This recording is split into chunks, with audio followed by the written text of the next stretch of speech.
राम राम जी भाई, स्वागत है आप सबका मेरे न्यू व्लॉग में। और बहुत भाई बहनों के कमेंट है रे कि आप हमें नु बता दो कि यो कट्ठा कैसे हो एक जगह। भाई देखो अंदर की तरफ इसमें रस्सी है यार, ये एक रस्सी और ये रस्सी यहाँ कील है उसमें बंद रही।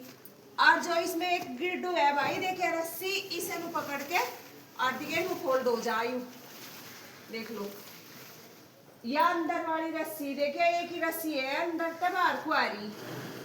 और येलो करना तो भाई से नु कर लो।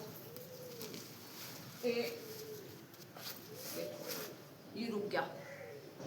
एक ही रस्सी इधर है भाई, एक ही रस्सी इधर है, या अंदर की साइड खुला रखी बाहर को, और इन गेटों में को गाल रखी।